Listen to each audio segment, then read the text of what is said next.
Au théâtre. Et nous commençons cette semaine, notre semaine spéciale Molière. Il y a 400 ans naissait en effet Jean-Baptiste Poquelin, interprète, metteur en scène, auteur prolifique. Molière reste aujourd'hui un auteur très joué au théâtre en France et partout dans le monde. Alors comment l'expliquer 4 siècles après sa naissance? On en parle avec vous, Macha Makhaev. Merci d'être avec nous. Vous êtes autrice, metteuse en scène, vous êtes à la tête de la Criée à Marseille et vous avez revisité le Tartuffe de Molière avec un Tartuffe théorème qui pioche donc aussi chez Pasolini dans cette version beaucoup plus contemporaine. Macha Makhaev, pourquoi avoir choisi Tartuffe? J'ai choisi Tartuffe parce que d'abord c'est vraiment du théâtre de troupe. Et j'avais des acteurs, j'ai réuni les acteurs adéquats, donc c'est ça qui est important. Il y a une jubilation à jouer ensemble et tout est construit pour cela. Puis c'est aussi une atmosphère très particulière de roman noir parce qu'on est dans une affaire politico-religieuse et en même temps on est dans un lieu unique, une maison, une famille bourgeoise qui vrille.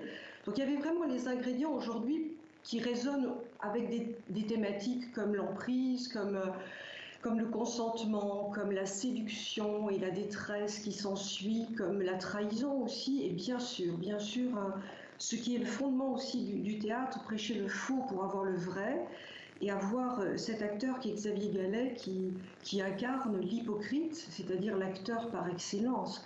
Donc il y avait quelque chose aussi à voir en résonance à notre époque sur le voyeurisme et sur l'emprise des consciences. Il y a quelque chose que Molière donne à voir. Évidemment, moi j'ai aimé cette lecture au travers de Pasolini parce que c'est comme une parabole, c'est un scénario qui se développe, qui tourne et qui nous fait la démonstration que nous sommes tous dans une ambivalence et notre part trouble est quelque chose de très incarné. Chez Molière, tout est affaire de corps. Et là, les personnages féminins sont absolument séduites. Et ce point de vue, depuis les femmes, m'importe beaucoup. Qu'est-ce que c'est que la séduction? Qu'est-ce que c'est que le consentement? Qu'est-ce que c'est que le corps d'une femme dans un système très bourgeois, très patriarcal comme c'était à cette époque-là et qui s'est prolongé dans notre société française notamment, mais bien au-delà, jusque dans les années 50 pour nous. Et c'est pour ça que j'ai placé ce Tartuffe-là, ce Tartuffe théorème, dans cette époque des années 50 qui bascule vers 60, où quelque chose commence à bouger dans la société, mais où les femmes sont encore dans des impasses, l'impasse du mariage, l'impasse de l'autorité paternelle notamment. On va regarder justement tout de suite un extrait de votre Tartuffe théorème. Que vous ferez grâce à ma témérité, que vous m'excuserez sur l'humaine faiblesse des violents transports d'un amour qui vous blesse et considérerez en regardant votre air que l'on n'est pas aveugle et qu'un homme est de chair. Je ne redirai point l'affaire à mon époux, mais je veux en revanche une chose de vous. C'est de presser tout franc et sans nulle chicane l'union de Valère avec Marianne, de renoncer vous-même à l'injuste pouvoir qui veut du bien d'un autre enrichir votre esprit.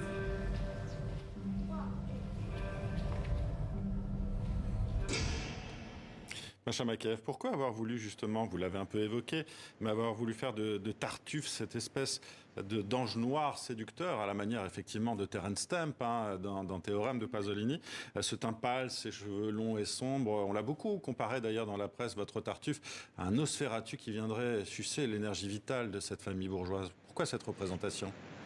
De toute façon, c'est la représentation d'un fantasme aussi. Il va révéler à chacun sa part trouble.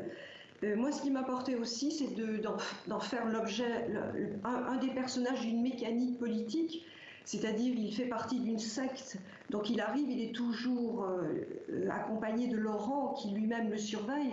Ce Tartuffe a une feuille de route. Alors évidemment, il est l'envoyé. En général, il est l'envoyé de la parabole, mais il est aussi l'envoyé d'une secte. Ce qui m'importait, c'est de faire ressortir dans la pièce de Molière ce côté politico-religieux qui est là, sous-jacent, puisque même à la fin, c'est le prince qui prend la parole et c'est l'autorité du prince qui vient. Mais peut-être que tout ça aussi est un univers psychique. Mais ce qui m'importait, c'est que Tartuffe ne fonctionne pas que pour lui. Il ne va pas que pour lui. il est lui-même comme un prédateur sans proie. Et c'est pour ça que j'aime aussi les moments d'errance dans le décor où il est seul. Et ce prédateur sans proie, quel est son malheur? Et son malheur, c'est peut-être qu'il n'existe que dans le fantasme de chacun. On dit de Molière qu'il était un analyste fin de son temps et des caractères. Qu'est-ce qu'il dirait, selon vous, Molière aujourd'hui, de notre début du XXIe siècle? Je pense qu'il prendrait soin de nous renvoyer à notre voyeurisme et de ne pas être assez dans l'action et de ne faire que regarder le monde. Et aujourd'hui, avec la société du spectacle, c'est vraiment là où nous en sommes et où est-ce qu'on en est éthiquement. Est-ce qu'on continue à regarder le monde ou est-ce qu'on en est vraiment acteur? Et il faut prendre le risque, comme lui, d'avoir des ennemis, d'avoir des adversaires, mais d'entrer dans une espèce de bataille pour défendre les valeurs de la liberté, de l'incarnation, vraiment de cette liberté artistique, bien sûr, mais aussi la liberté de son propre destin pour les femmes et pour les hommes. Pour vous, aujourd'hui, justement, la création, la mise en scène, c'est un combat ? C'est toujours, ça nous renvoie, le théâtre est toujours assez palpitant. D'ailleurs, on voit aujourd'hui où tout est fragilisé, on a très peur que nos acteurs dans leur corps soient malades et qu'on ne puisse pas assurer la représentation de demain. On en est tous dans cette anxiété-là. C'est parce que le théâtre est absolument incarné. Ce qui se passe face à vous et face à nous, on est dans un face-à-face où on se consume ensemble.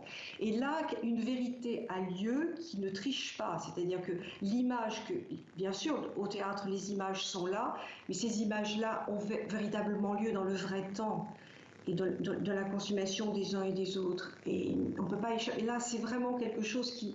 Ça s'appelle spectacle, et pourtant... C'est une forme de la réalité par la fiction, c'est une forme de la vérité humaine. Je crois que c'est un combat. Et aujourd'hui, où il y a des idéologies extrêmement néfastes, toxiques, je pense que le théâtre est une vraie réponse. Molière nous l'a dit en son temps, qui s'est fait tant d'ennemis politiques, religieux, la médecine et tant d'autres choses, et je pense que là doit être notre énergie.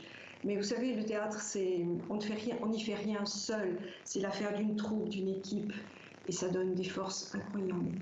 Alors ce n'est pas la première fois, Macha Makeyev, que vous mettez en scène Molière, Les Précieuses Ridicules, Les Femmes Savantes. Qu'est-ce qui vous plaît tant chez lui? Vous l'avez déjà un peu évoqué, hein. C'est comme pour le théâtre de Bulgakov, c'est-à-dire que ce sont des auteurs qui écrivent pour les acteurs, pour l'incarnation sur le plateau, et en même temps c'est rhapsodique. Il n'y a pas une phrase, un geste indiqué qui ne réponde, qui ne soit pas concertant avec l'ensemble de la dramaturgie.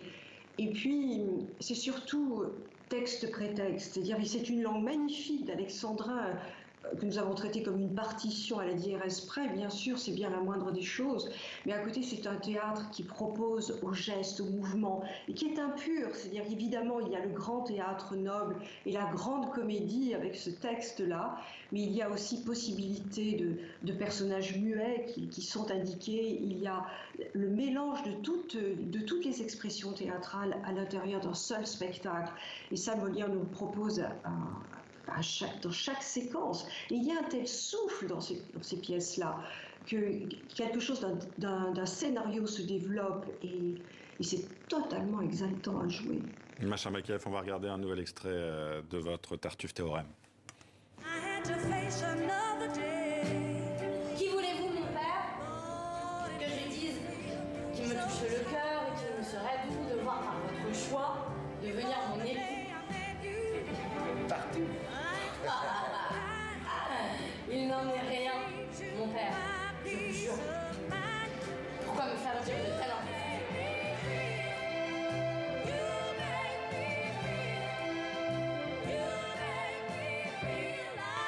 Je sais que vous avez trop donné. Macha Makeyev, on se demande maintenant si vous allez adapter une nouvelle pièce de Molière, c'est dans vos projets?